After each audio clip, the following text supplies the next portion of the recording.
Já, hingað kominn góður gestur eins og sagt Ingi Þór Hafdísson sem stýrimaður, ekki?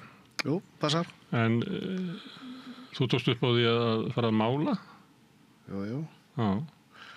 Við erum manneskjur og lifum í tjáningu. Ha? Við erum manneskjur og lifum í tjáningu. Nú. Já. Ég kynntist þér þegar þú gerðir eiginlega uppreisn. Þá varstu stýrimaður á Berglín, Já. GK. Já. Þá voru deilur verð á afla. Samninga. Já. Og skemmtilegu tími. Nú. Já, ég meina, þú veist, það er illa verið látið sjómenn síðustu áratugi og allt í lagi að mynda á okkur að við erum menn og það var ekki valsæði okkur og þetta var svona góð áminningu það var einhverju sjómenn sem ýttu tilbaka einhvern tímann. Já. En þið voruð á hvað? Voruð á Rækju eða? Jú, Rækjuðum. Og það samningar það að þið fáið hlut, eða ekki? Jú, það var... Og svo þeir að selja sjálfum sér, eða ekki? Jú. Og þá samið að verðið taki mið af ykkur, eða? Jú. Það sem var þá vesen á þessum tímapunkti var að það voru samningar frá ári áður og samningar falli ekki á gildi fyrir en að nema þeir hafi enda dagsetningu eða þá nýir komir. Já. Og þessi samningu sem var undir þetta ára áður var með engan endadagsningu og við höfum hafið veiðar þetta árið þá og það var ekki komin eitt nýr samningur. Þannig að það er svo veiðir á þeim tímapunkti náttúrulega bara borgað eftir gömlu samningu. Og það var deilumálið þá og... En þau vildu borga lækka verðið? Já. Og þá sigldir þú í land? Já, ég var einn af þeim sem sigldi skipur land. Þú varst ekki skipstjóri? Nei, ég var stýrimaður. Þurftu að kefla skipstjóran? Nei, alls ekki sko. Það í þessu tilfelli þá kaus áhöfnin það að ég talaði fyrir hönd þeirra. Já. Og við neituðum basically að fara á sjó á þessum tíma undir þessum forsendum sem þeir voru að gefa fram, að reyna að neyða einhverja samninga á okkur sem við vildum ekki sko. Já. Og það fengum bara síndal útgerðarstjóra að fara með skipið aftur til ég veit ekki Keflavíkur frá Siglufirði og það var það sem var gert sko. Og hvað gerist svo? Svo var þetta bara eitthvað pastaða, það var að óta einhverju samningum á okkur og það var kosið alla samninga en allt fellt sko. Og svo já, þú veist, ég fór basically aldrei að sjá þarna aftur sko. Ég veist það, þeir voru að reyna að neyða mig að vera, ég var þarna yfirstýrimaður og þeir voru að reyna að neyja mig borð sko, sem annar stýrimaður og okkur annar tæki í staðið mig sem fyrsti og veist, ég nennti bara ekki að standa í þessu leikþátti bara og sagði upp sko. Þannig að þú upplifir að þið verið að taka af þér starfið? Nei, þú veist, þetta var bara þannig að þegar ég skrif undir samninga þarna, þá skrifa náttúrulega undir það að ég sé annar stýrimaður á bottrólinu og svo bara samkomin á það, ég yfirstýrimaður á rækitrólinu og þú veist, þegar við ert í mismunandi verkefni, maður ert ekki að gera ráðningarsamning fyrir hvert og eitt sko, þannig að þessi reynsla svona kendi með það að þegar ég skrif undir eitthvað þá kann ég hvern einasta staf utanaf í samningnum og allt er góðið með það skilur Men reyndur að fá annað pláss einhvers staðar? Það er stundu sagt að sá sem að rífa kjaft í Grindavík hann fær ekki pláss á Akureyri. Já, ég meina að þú veist það hafa alveg komið svona tíma sem að þú veist menn hafa spurt sig, tekur þessi að fá hann í vinnu skilur, hann alltaf með eitthvað upstate skilur. Er það rétt? Er það alltaf eitthvað? Er það bara þetta? Nei, þú veist, það er bara þannig að ég er nú einu sinni þannig gerður, ef það er eitthvað bull í gangi þú veist, þá minnist ég á það og segi bara á þetta að vera svona eða ætli þið að hafa þetta svona skilur og segi bara óþægilega hluti ég meina, svo er bara meiri hluti fyrirtæki á landinu sem er með sitt á hreinu skilur en þeir sem er ekki með á hreinu vilja ekki vera myndir á það og sért ekki með hlutin á hreinu þannig að það er það sem fólk mann eftir ef það er eitthvað sem sker úr degi þeirra sko. En trúirðu því sem að ég var að segja og að sagt að ef að ykkur er rekinn fyrir að rífa kjaft eitthvað staðar Suðurnesjum? Þá fara hvergi í vinnu. Nei, þetta ekki bara eitthvað svona orðatiltæki, sko. Ég held að þessi frekar ef að... Það veit það ekki. Haldið að verið sjómenn svolítið tregir að tala svona opinberlega Já, það er algjörlega þannig, sko, en ég bara hræðist ekkert í þessu lífi, skilur, og hræðist ekki í hvaða lífi? Í þessu lífi. Að, þú veist, vera að segja sannleikann upp átt, sko. Þannig að ég veist bara fleira alltaf að gera það, sko. Já. Og sérðu nú bara eins og hvernig þvælan í dag, hérna, með þetta auðlindagjald, sko, það verðist vera ára allt og dýrt að veiða fisk og allir útgerðarmenn að fara á hausinn og það er bara þvæla, skilur. Stenst enga skoðun. Stenst enga skoðun, en svona þegar við vorkenna alveg ægilega mikið og... Varstu búin að vera á sjó lengi í þetta? Þegar þetta gerist? Já, hvað var þetta? 2018-19, minnum mig. Hvort það var setna. Já, ég meina, þú veist, ég er búin að... Þetta var svona rétt fyrir COVID. Við byrjuðum eiginlega á þessu í COVID. Já, ég er búin að vera á sjó núna í 21 ár. Já. Og hérna... Sem varst hvort ungur bara? Já, bara ég er alltaf alveg upp í sjómannsfjölskyldu, skipstjóra og velstjórafjölskyldu, þannig að ég er búin að vera í svo alla æfi, sko. Og hvar á landinu? Hérna er Reykjavík. Þannig að afið mín var sjálfur með sína útgerð og svo uppeldisvæðið minn og pabbi hans voru alltaf skipstjórar og þannig að þetta var all líf mitt er þegar að þessu, sko. Og þá fiskimennsku? Já, fiskimennsku. Því að ég segi það því að nú ertu á fraktara. Já. Er það ekki svona sjómennska að vera á fraktara? Nei, alls ekki, sko. Þetta er náttúrulega allt öðru þessi sjómennska. Já. En ég er rosalega gaman að þessu og náttúrulega fyrir Gaukaði svo mér sem er búin að vera 20 ára á dekki. Þú veist, skrokkurinn orðin erfiðari og stífari og þú veist, maður er að eldast hægt og rólega. Þá er þetta bara ægilega fínt að komin í svona manneskjulegri vinnu, sko. Þannig að þú ert alltaf í höfn eða annað hvern dag og þetta er bara, ég bara sé eftir ekki að fara í þetta fyrir, sko. En þú ákvæmst að fara í stýrimannaskólan? Já. Það ætlar að vera það eins og bara kallanir í þinni fjölskyldu? Já, þetta var náttúrulega kannski ekki þessi lá beint við eftir grunnskóla. Þú veist, eftir svona ítrykkaða tilraunir, ég fór í menntaskólann í Kópavogi, ég fór í Fjölbraut í Breiðholti og ég fór í Sólveri teknískúlu í Danmörku. Ég bjó þar. Þú veist, ég gat alveg lært ef ég hafði áhuga á því og þú veist, í þessu námi sé að vera áður, þú veist, ég hafði voða lítinn áhuga á þessu, þetta var bara maður kom, þú veist, og fór á menntaskólaböllin og rétt slifaði gegnum manninnar. En svo prófaði ég að fara á sjó eitt sumarið og þú veist, ég hafði ekki verið á sjó í smá tíma frá því ég var gutti bara með fósturpappa mínum á sjó og fann einhvern veginn svona frelsi sem að ég hafði leitað að í einhvern tíma og fannst alveg geggju vinna.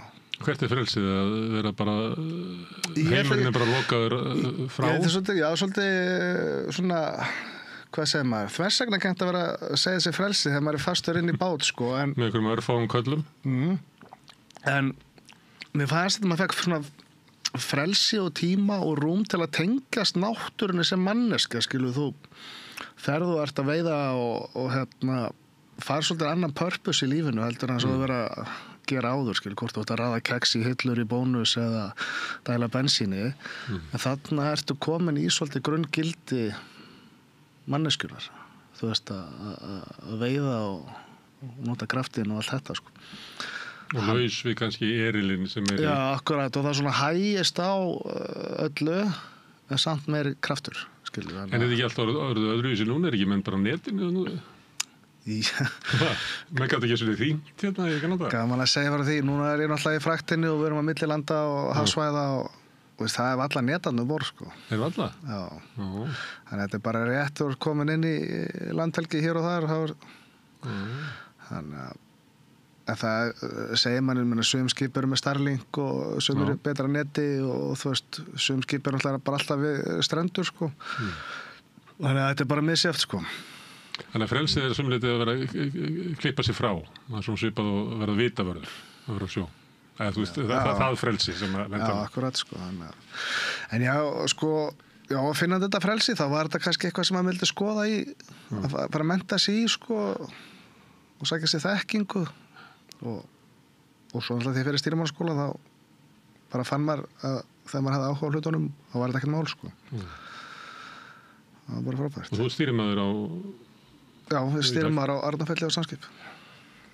Hérna, en síðan ákveður að fara að mála. Já. Ég veit ekki hvað algengt það nú, þú ert ekki eini sjómaður sem hefur farið að mála. Nei, sko, sennilega ekki, en ég sennilega eini stýrimaður... Silvi Ægisson, hann var á sjó, hann málaði. Já, ég sennilega eini stýrimaðurinn sem líka hárgreiðslumenntaður og málari, sko. Já, ég sé stundum eftir ósk eftir að fá hausa til klippinga. Já, það var því ég var í náminu, sko, en ég alltaf búið með skólan núna og nú með nóga hausum að klippa. En á hverju ferð að mála? Þetta var svolítið, eins og ég sagði á það, sko, þegar maður var alltaf að leita að okkur þegar maður var yngri, sko, þessi tjáning. Maður leita tjáningunum, maður leita frelsinu og þegar ég var yngri þá var ég hlaupandi bæinn að spreyja veggi og króti bækur og svona. Svo fann ég þetta bara rétt fyrir COVID. Mér bara datt ég að finna með striga, málingu. Og þetta var bara svona instant connection, sko, bara svipað svo því ég fór fyrst á sjóun, maður finnur eitthvað frelsi og þarna er maður í einhverju hugleiðslu og í flæði og það er bara geggjað, svo bara vindur þetta ofan á sér og maður gerir meira og meira. Og þetta var eftir uppreisninguna á Berglín?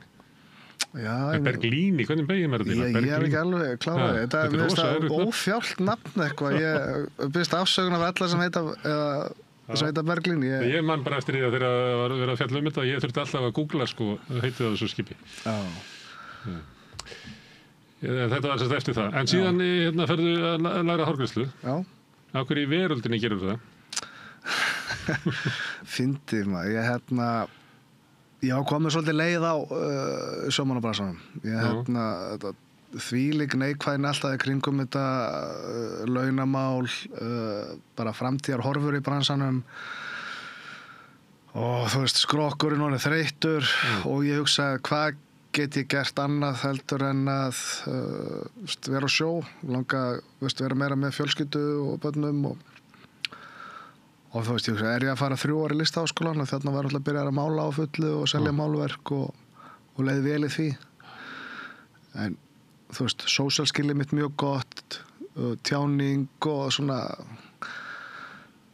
Þannig ég hugsa, þú veist, akkur ekki bara fara að raka eitthvað að kalla og þú veist, ég hef alltaf haft áhuga á þessu, þetta var bara eins árs nám.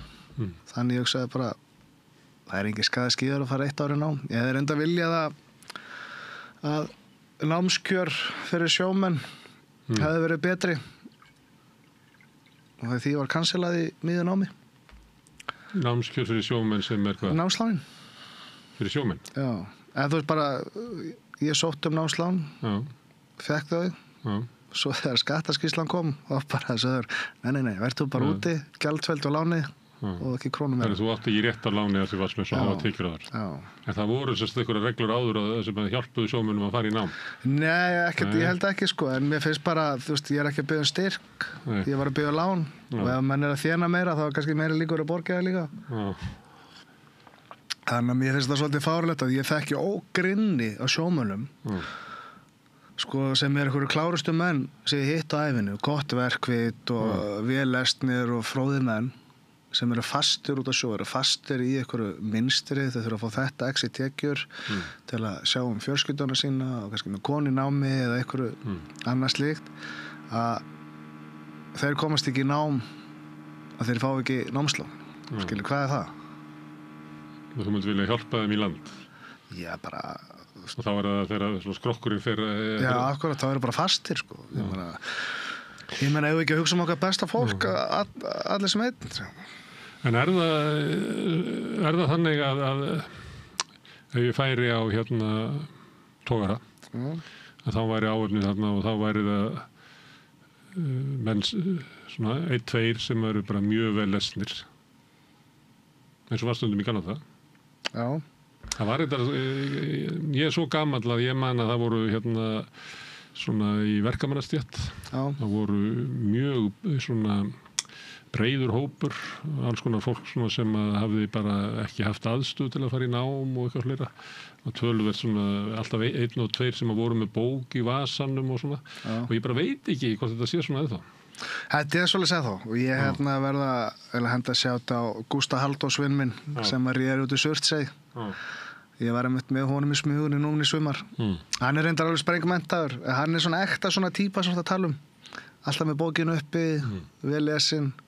Sjálfmenntaður. Já, mjög sjálfmenntaður í mörgum hlutum. Það er mjög gaman að tala við svona menn því að þeir eru ekki svona, það er ekki búið að móta þá. Já, það er ekki settir í kassan í stofnunni.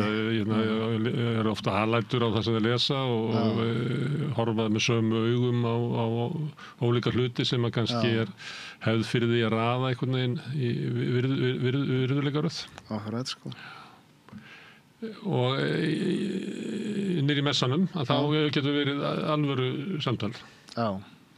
Mér leiddist þetta svolítið, ég var á sjó, mér fannst það svona svolítið innihaldslust stundum. Og þegar kom einhver hérna og setti klámsbólu í tækið, þá fór ég bara og ég hugsaði, ég meik ekki að vinna á svona kallavinnustöðum. Og ég hef aldrei verið hrifinn af búningsherbergjum, aldrei verið hrifinn af veiðiskálum, aldrei verið hrifinn af svona messum, af því að það er eitthvað við svona karla, þegar margir karla koma saman sem að verður ótrúlega steikt eitthvað. Er það ekki þannig í messunum? Ég er enda, sko, ég hef búin að vera að sjó í 21 ár, ég hef aldrei séð þessa klámsbólu fari í, en ég er alveg sjúkur í svona akkurat öðveg sem þú varst að lýsa, svona kalla vinnustæði, búningsklefa. Þú veist, það sem að menn þvarga og rífast alveg, þá ætlaði bara nánast komið að hnefa, sko. Þú veist, mér finnst það rosalega gaman að æsa menn upp, sko, þótt ég sé algjörlega ekki sammála því sem ég er að segja, bara til að fá það aðeins á stað, sko. Ég á bræður sem voru lengi á sjó og þeir hafa einmitt þessa eiginleika að þykja gaman í samtali við að æsa einhvern veginn. Já, mér finnst það alveg æðislegt, en að svona gefur þessu smá vikt, sko. Herðu, en ef að þú hefði spurt mig og hefðu sagt þetta við mig, herðu, ég er svolítið slappur í skroknum og ég verið að finna mér eitthvað annað að gera en að vera út á sjó. Ég hefði ekki mælt með því að fara í hárgreiðslu. Nei, þar stendur allan daginn. Það er að vinna með efni sem eru bara stórhættuleg. Og þetta er bara, bara versta sem hún gast gert með að fara á sjónum og fara í hárgreiðslu. Af hverju var ekki sem að benti þér á þetta? Þetta er ekki heilsusamlegt starf. Það er eitthvað sjarmerandi þetta starf. Mér finnst alltaf góð lykt á hárgreiðslustofum. Mér finnst klippar alltaf vel til fara. Í fasjóni, það er svolítið öðruvísi gengið, sko. Og einhvern veginn svona, þeir eru alltaf í miðjun og öllu, þeir vita allt um alla og þú veist, þetta er þessu slúður drottningar og þetta var svolítið svona öfugt við það sem ég var að gera, skilur. Ég lengst út á sjó, ekki inn í einu en einu, mér langar bara eitthvað þveröfugt, bara komast inn í hjartaði, tengja mig betur inn og því að sjómenn oft eiga til að vera, sko, farþegar í eigin lífi, sko. Þeir koma tilbaka. Þeir eru gestir í landi. Já, gestir, skilur, þeir eru aldrei fulli þáttakendur en einu. Alltaf svolítið óöruggir í landi. Ég fann svolítið fyrir því. Það er svona sjómann á veitingastað, hann veit ekki alveg, er þetta sjálfsagt kemur þjónninn og maður sér það stundum á látbragði manna, það eru sjómenn. Af því að þeir eru eiginlega eins og gestir. Já, mér finnst það líka bara eins og öllu svona fjölskyldu-eventum og svona, það er aldrei gert ráð fyrir en þú ert bara svona skemmtilegu bónus, sko. Þú veist, þannig að þetta er eitthvað sem ætti breytast, sko. En svo er þetta kannski ekki upplifun allra. Þetta var vissulega mínu upplifun á þessum tíma og lífið er náttúrulega svolítið þannig að það er ekki endalaust. Þannig að það er betur að reyna að fá upplifa sem mest án að það búið. Þannig að það er á bakvið frelsi sem að þú fannst út á sjó var þessi einangrun. Það er svona fórn fyrir því að vera. Já. En talandi svona móralinn í messanum að það var hárgreiðslustofan getur verið þannig. Það er til dæmis meðal svartra í Bandaríkjunum og í Afríku og þá er eiginlega hárgreiðslustofan miðpunktur samfélagsins við hliðina á kirkjunni. Því þar kom allir og þar heyrist allt og er allt sagt og þar getur biðstofan verið, sko, stór hluti af því að fara í hárgreiðslu. Þú kemur ekki á réttum tíma, sko, en ég veit ekki, þessi hefðir ekki hér að hárgreiðslustofa sé svona eins og félagsmiðstöð. Það er eflaust eitthvað stofur sem eru þannig, sko, og en ég hef ekki mikla reynsla, ég hef lítið unni við þetta, þannig að bara vera að klippa þess heima og svona, bara vinna mína og Þú ætlaðir að vinna við þetta, ekki? Jú, en svo er þetta bara, þú veist, það er ekkert hárgreiðslumeistarar að standa í röðum eftir tæplega 40 nema, sko. En og kjörin oft svona Já, þú veist, það er enginn að vera eitthvað stól og þannig að þú getur alveg verið að kvarta yfir sko, hvernig kaupin eru í hárgreiðslustofunum. Já, ég með þessu líka bara stilt upp að þessu stjórna landinu að þú getur ekki haft það gott í klippinu sko. Þú veist, það er gert vel við eina stéttina en illa við aðra og þú veist, það er eitthvað sem hætti skoða í klippinu. En þetta góða klippari? Já, mér finnst það, þú veist. En ég meina, þú veist, það sem öðrum finnst vera gott hinu slæmt en mér finnst ég að góða nervur í þessu og mikið að gefa persónulega sko. Og þú er alltaf þar með aðtöflun þegar maður er í klippingu að það er hluti af þessu. Það er ekki bara það sem maður kemur út. Nei, akkurat sko. En þú þarft náttúrulega að ráða við það. Þú ert að vera með eitthvað svona þrívítaskilning til að geta verið góðu klippar eða ekki? Já sko, mér finnst það svolítið eins og að sauma troll. Þú veist, ég hef alltaf sagt það sko að það er góður netamaður og það er að læra að tella upp á 4 og vera góður klippari þá er það að læra 4 form og þú skilur formin og kann að tella upp á 4 þá er þetta ekkert flókið sko. Og hver eru 4 form? Já, er það leyndarmál kannski? Nei, þú veist, þetta er basically bara svona eins og hringur, þríhyrningur, kassi og trapisa sko. En og bara hvernig það, þú veist. Þannig það er alltaf verið að vinna með það sama? Alltaf verið að vinna með það sama og allt út frá þessu 4 formum. Og svo bara skæra beitinga, hvernig þú beitir hníf og þannig. Sumir eru listamenn í þessu og aðrir eru iðnaðarmenn í þessu. Ég fer til rakara. Já. Ég fer yfirleitt alltaf þegar sko, skeggið er úr sér vaxið. Það gerist á undan hárinu. Sko. Ég myndi alveg þola að fara sjaldnar út af hárinu. Sko. Já. En það er ekki allir góður í það að klippa skegg. Sko. Næ, ég er hjartalega sammálaður. En þú ert náttúrulega með skegg. Ferðu til rakara eða klippir þú sjálfur? Ég vil reyni svona að fresta því að fara til aðeins með aðeins svona dúlla sjálfur í því sko. En þú veist, ég get hvorki klippt sjálf á mig en ég raka sjálf á mig eins og fagmaður sko. En af hverju eru fólk svona misskotti í skegginu? Er það bara svona auka búkurinn? Ég var einmitt sko, ég var í klippingu í gær og ég var að ræða þetta við gæjan og mér finnst full mikið vera, þú veist, þegar að vera að klippa skegg að vera svona njörvita niður í eitthvað form. Og mér finnst skegg í náttúru sinni vera svolítið þannig að þú þarft að leyfa að vera vilt en ekki vilt og einhvern veginn að reyna að kapsjúra þessa kallmessku ímynd en skauta framjá sóðalegu ímyndinni og mér finnst þetta að vera svona, þú veist, annarkvort ertu með þetta eða ekki. En er þetta ekki bara svona einstíð eins og hvað sögðu þetta stuðmenn temmilega væld en alltaf með kurtisina fyrir hún. Þetta er svona, þú ert að það væld en snirtilegt. Akkurat sko, þetta má ekki vera þannig bara eins og þetta sé eitthvað legoskegg sem er sett á því sko. Þetta verður að fá að vera svona bara afsprengi náttúrunar. Þannig sé ég þetta, svo getur verið eitthvað allt annað sem hugsa bara, þetta er bara kjaftaði sem það segja. Ég deili ekki, ég á samræði við rakarann minn. Já. Að mér finnst hann vilja tekna á mig eitthvað svona annarkvort verdi eða eitthvað svona eins og eitthvað spænskur miðaldamaður eða eitthvað slúðis. Já. Því hún finnst það gaman. Já. En ég vil frekar hafa það svona meira einfaldara. Já. En svo er það bara eftir í hvernig skapið við erum í hvor ræður meira sko. Því að ég get ekki aftur að klippa mér svona reglulega hann má aldrei ráða sko. Já.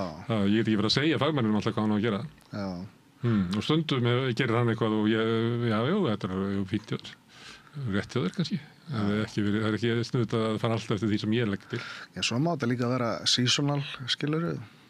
Já. Styttri hliðar á sömurinn og þetta er bara sem að klæða sig ekki eins og sumar á vetur. Nú er þetta ekki þitt svolítið svona úfið og svona. Það er langt sem þú farið snirta. Viltu hafa þetta svona? Ég vil hafa það svolítið úfið sko. Ég vil vera svolítið kalla-leiri sko. Já. Þú ert svona kalla-kall? Já, ég er svolítið kalla-kall sko. Finnst þið gott að fá hakkabuff í haldinu? Já, hakkabuff og egg. Það er bara ekki auðvitað sko. Ég myndi að reyna að leggja upp og geta bara kjöt alla daga og drekka bara vatn sko.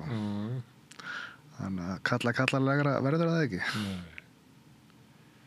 Nei. En það er talandi það, áður við slúmum okkur aftur á myndlistinni. Já. Með þetta, nú er karlmennskan í kreppu. Já. Finnst þið það? Já, mér finnst það. Hver er kreppan? Hvað sér þau? Hver er kreppan? Eru við svona lélegar fyrirmyndi fyrir ungu strákana? Þetta er mjög skemmtilegt umræðefni. En þú veist, eldfimt. Þú veist, ég geti sagt eitthvað hérna og svo var ég bara komið steina á mig hérna, þannig að biðja fylgjendur að senda 12 post á mig eða eitthvað, ég veit það ekki. En þú veist, kallmennska, er það ekki bara vera alltaf til staðar, hjálpa þeim sem vinna með sín, halda skildið þeim sem vinna með sín, taka ábyrgð. Er það ekki svona ágætis grunngildi fyrir kallmennsku? Er til eitthvað sem heitir eitlur kallmennska? Af hverju það bara eitt hugtak haldið á lofti? Ekki sé ekki þau meira til eitruð kvenmennska. Nei, það var enginn talað um það. En mér finnst það bara svo narratífi vera svo rámt, skilur. Þú veist, akkur alltaf vera að hugsa eitthvað sem er slæmt, hverju finnum við ekki frekar narratífi sem er gott. Já, það verður þá kannski kallan að gera það, sko. Já, þeir hafa ekki haft orðið.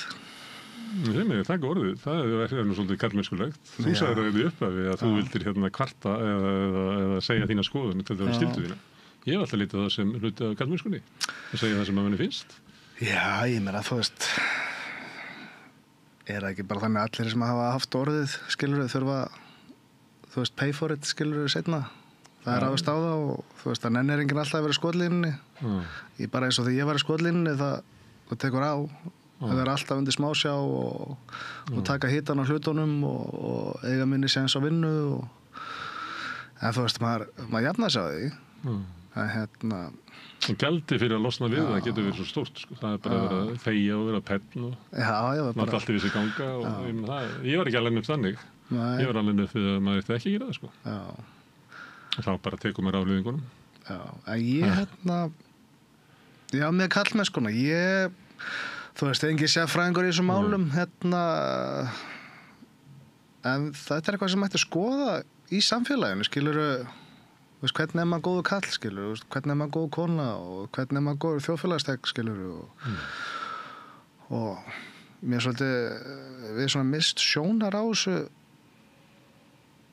bara hvernig það var góð manneskja, sko. Og þetta er eins og með allt annað, bara ef allir myndi fara í góða og hlutla sjálfskoðun, skilur, hverjum degi á mótnu kvölds, eins og ég geri, þá væri kannski samfélagi betra, sko. Svo er þetta alls konar, kallar í vandræðum, alls konar ástæð. Sumir það segir svona ungir herrar, eru í sambúð og eiga börn og þeir eru komin í svona sömu stöðu og konur bentu á að það væri ekki hægt að lifa undir. Þeir þurfa að vera frábæri feður, frábæri elskuver, þeir verða að vera rosalega smart, þeir verða að vera með frábæran karriér, þeir verða að vera rosalega góða manneskjur og þeir verða að vera góður í að elda og þú getur bara haldið áfram endalaust. Og það bara, sorry Stína, það bara stendur ekki undir öllu þessu. Þú getur ekki verið frábært bara á öllu sviðum. Men það er alltaf að gera kröfur, sko. Hvort þessi listi, þú veist, accurate eða ekki, sko. Ég meina, þú veist, hvað sættur við í lífinu, skilur, þú veist. Ég er alltaf með eitthvað svona leik þátt til dæmis í mínu lífi, skilur, að ég sé á þriðja vaktinni ef ég tek upp tusku, sko, gera oft svolítið grína að þessu, sko. En þú veist, mér finnst alveg eðlilegt að modern kallmaður í dag sem góður að elda geti gengið frá og þú veist geti gefið af sér. Gengið frá, sko. Það er bara tilkalla sem telli sig vera mjög góða í elda en það þarf eiginlega sko 3 konur til þess að þrífa eftir það öllu sitt. Já, ég meina það má ekki vera alveg þannig, sko. En ég meina, þú veist. En svo eru það strákarnir sem er verið að tala sem eru í vandræðum, sem að lokast inn í unglingaherberginu og koma þær ekki út og lifa í svona netheimum, upplifa einhvern veginn, eru kannski svo sjómenn í landi, upplifa einhvern veginn að samfélagi sé ekkert að kalla eftir þeim. Ég hef stundum tekið svona dæmi af svona minni kynslóð. Ég er af kynslóð kallaða sem að konundar voru náttúrulega svona halvuleiti komin út á vinnumarkaðin en þá alveg rosaleg svona kalladýrkun og við vorum allir bara ef við sögðum eitthvað sniðut þá voru við snillingar og þær voru aldrei snillingar stelpurnar sko. Og svo ef að við mistum svona fótan einhvern veginn eða afvegaleiddust eitthvað þá var alltaf eitthvað sem að koma og sótt okkur og Ingi vilt þú ekki koma bara að redda plássi fyrir þig á fyrir austan og það var alltaf verið að bjarga okkur og svoleiðis. Ég held að það eigi ekki við strákar í dag, sko. Ég hefði alveg getað farið svona inn í unglingaherbergi og Tingstar, sko, ég var bara sóttur þangað. En ég meina það margir strákar sem fara bara í unglingaherbergið og þeir bara eru bara týndir þar. Já, ég geti ekki verið meira sammálaður. Ég á einmitt svona ungling, sko. Og veist, ég til dæmis meiri áhyggjur á honum heldur en unglingstelpunum minni, sko.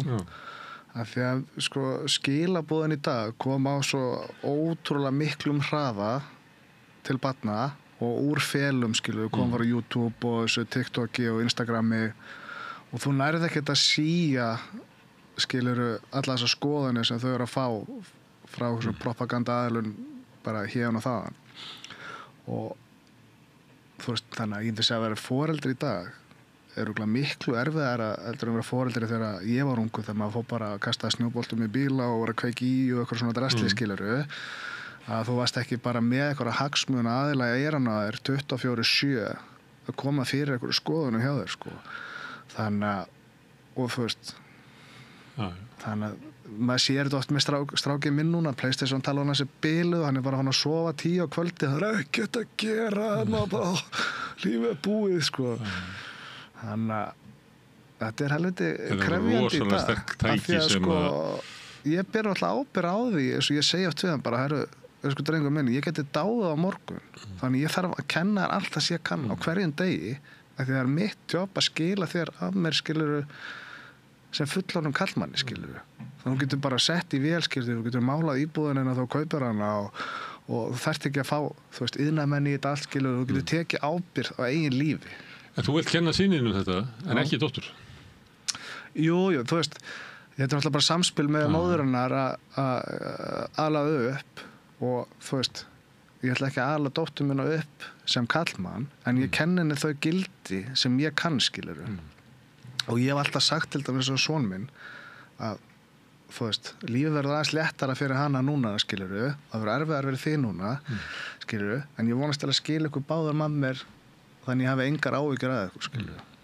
Ég reyndi alveg upp 3 börn, stundu segi ég hef bara reyndi að kenna ykkur eitt, það er að hafa munni fyrir hún diskinn, sem er svo að beygja sig undir það að þú verður aðlagað að heiminum, en ef þú missir matinn út þá dettur þú á diskinn. Þannig að ef þú lærir þetta, þá kanntu allt. Svo ég reyndi að ríka talandi diskinn, þú ætti að klára matinn á disknum. Það sem þú situr á diskinn, þá átt þú að klára. Þú ætti ekki að taka meira til þín en þú ætlar að nota. Þannig að svipað átt ekki að skjóta fleiri dýri þú ætlar að éta. Nei, akkurat, ég skil ekki það. Fyrra hef ég með tekist að kenna þeim, en seinna við tókum mynd, það er yngsta systirinn, eða dóttir mín, kláraði af disknum og sendi eldri börnunum. Ég er nefnilega svolítið gamaldags með þetta.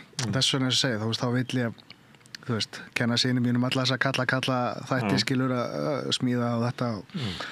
Og svo treysti ég á mömmuna skilur að mömmu er að hún kenni dóttur okkar að bara gera sitt. Og með þetta með matinn, ég er glad, þú veist, eina foreldri í vinahópnum sem er bara strangur, það er matur klukkan 7 ég vil að allir séu við mataborði ég vil að allir klári matið sín af því ég er eins og indjáninn skilur ég vil bera virðingu fyrir dýranu og ég er með kjöt í matinn alla daga og ég vil að krakkarnir læri að taka ábyrgð á því að hvað ætla ég að borða mikið ég ætla að borða allir sattur og þú veist, bera virðingu fyrir dýranu upp á það þú veist, 25% mat fyrir rusli ári hverju. Bara á heimilunum, sko. Bara leiðin á heimilið fyrir annað eins í öllum stigum. Þannig að þú getur rétt ímyndar, þú veist, orkunvotkunna og allt þetta sem þessu tengist og þetta er svo, minnst það svo mikilvægt að taka ábyrgð með þetta, skilur við. Varstu alveg upp þannig að væri kvöldmandatími þar sem að fjölskylda satt og ræddi málin? Já, þannig sko. Já, ég var líka alveg upp þannig. Þetta var sko, þegar alltaf mamma er sjómannsfrú, hún var svolítið sko, bæði mamma mín og pabbi minn sko, því að þú veist, fóstupappi minn elum upp, ekki blóðfæður minn, sko. Hún var svona alveg kettling, sko. Gerði allt, skipti engu máli. Hvað bjátaði á, hún bara reddaði hlutum. Og Þannig eru konur í sjómannafjölskyldum. Þannig kallinn, hann er alltaf út á sjó. Og svo þegar hann kemur í land, þá er hann, við höfum alltaf annað hlutur, heldur en kannski pappar í öðru fjölskyldum. Allt annað, sko. Já, móður minni, ég bara, þú veist, ég get ekki sagt nógu mikið að fallega hlutum hana, sko, hún er bara mjög hvað segir maður, svona motivating bara fyrir mann. Þú veist hvað, hún móða allt úr engu, alla ævi, sko. Ég lærði alltaf af móður minni og í gegnum hana það sem amma mín og mamma hennar kendi henni. Og í svona frasa sem ég notaði sem leiðsögn í lífinu sem eru frá henni. Þetta eru, amma var sjómannakona og þegar afi kom í land þá fekk hann að vera bara mjúki kallinn. Með hlýja faðminn í stólnum sem allir leituðu til. Á meðan hún var eins og sko herfóringi. Amma mín var líka þannig, sko. Afi mín var líka mjúki kallir, reyndar ekki þessum forsendum, en það er eins og það er. Herðu, þú fórst að mála og nú það var að sýna á núllinu. Núlli gallerín á Bankastræti 0. Og taka manni klóstið.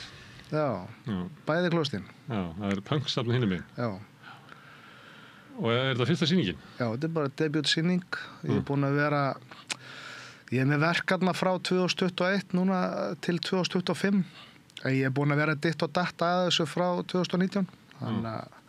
Og er þetta stress að vera að sýna hótt þetta? Já, mér finnst þetta sko, mér veit hvað þetta er lítið gallerí og þú veist, hvað maður segja, svona kunnahópurinn eða svona rítsi sem ég hef til er kannski ekkert stærra en 2-3 manns. Það finnst mér þetta vera svolítið þannig að, þú veist, þótt að ég sé hrókarlags fagnari eftir það sem ég fer og þarf alltaf að vera í spotlightinu, þá er þetta svona kannski fyrsta sinn á ævinni sem ég er að taka alla grímur af bara og setja þar á borði, bara, hei, nú skoðum við þetta saman, skilurðu, og allt það sem við kemur þessu að vera búið til portfólió og plaggött og að því maður vil gera þetta svolítið bara alvöru á metnaði, þá er þetta hellingsvinna og hann kom svolítið óvart.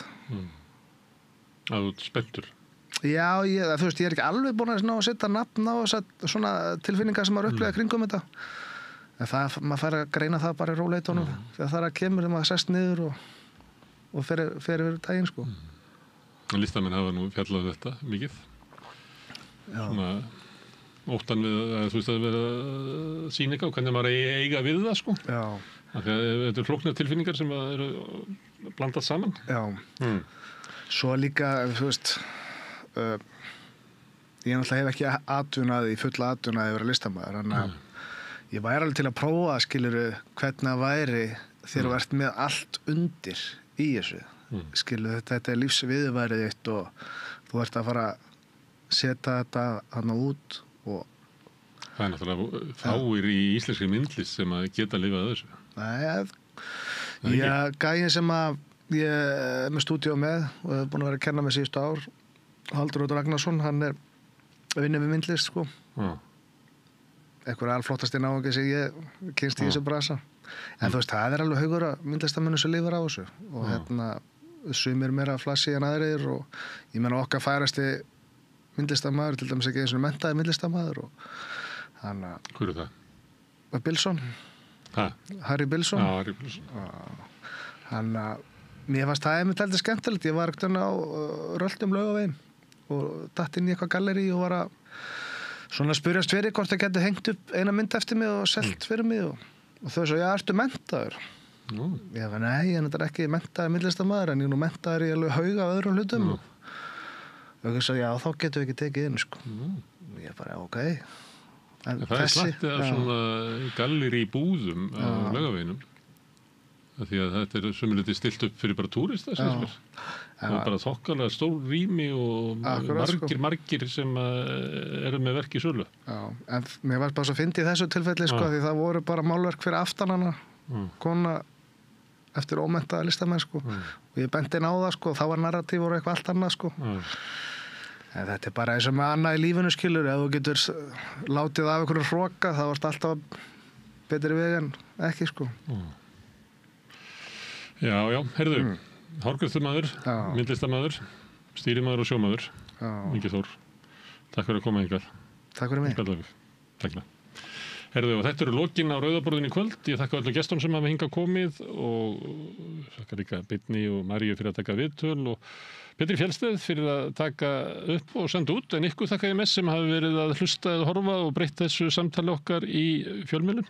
minni á að það eru þið sem hafi byggt upp dreifikerfi samstöðuna bara með að segja vinum og vandamönnum frá efni sem eitthvað líkar og þá finnur fólk efnið okkar á Facebook, á YouTube, í öllum hlaðvarpsveitum, í útvarpinu 89,1 á stórhöfuðborgarsvæðinu. Það má líka sækja þar útvarpssendingar á spilarann, spilari.is á netinu, svo spilarinn líka app sem má hlaða niður í símann og hlusta á samstöðuna og allar íslenskar útvarpsstöðvar hvað sem í heiminum, það sem net á annað borð. Við erum komin í sjónvarpið, í kabalkerfið hérna sögðu með sjó en við erum líka hjá þeim sem svo heppnir að skipta við fjarskiptafyrirtæki Símann, þar er við nú með 5 á fjarstýringunni, kannski ef ég veit ekki. Munu önnur fjarskiptafyrirtæki bjóða sínum viðskiptavinum upp á efni frá samstöðinni sem er 24 tíma sólarhring, 7 daga vikunnar, allan ársins, samfélagsumræðu við þetta rauða borð og í öðrum þáttum samstöðinnar. Það sem að drífur samstöðuna áfram er sá hluti áhorfenda og áhorfenda sem hafa gerst áskrifundur. Það er fólk sem að metur það svo að samstöðin sé mikilvægur þáttur í lýðræðislegu samfélagi og ákveðið að styðja við rekstur samstöðunar. Ef þú vilt slást í þann hóp, þá getur þú farið inn á samstöðun.is, það er hnappur sem ástendur áskrift. Það getur skráðið fyrir grunnáskriftinni sem er 2.750 krónur á mánuði. Smátt borga meira þú vilt og þeir sem er kjósið getur látið áskriftina renna sem félagsgjöldin í alþýðufélagið, en það er einmitt alþýðufélagið sem á og rekur samstöðuna. Þetta eru lokin í kvöld, við komum hérna aftur annað kvöld á slaginu 8 að þá var það sagði fréttir á samstöðinni. Segðu það á samstöðinni. Samstöðin er í eigu hlustenda, áhorfenda og lesenda. Sláist í hópinn og gerist áskrifendur.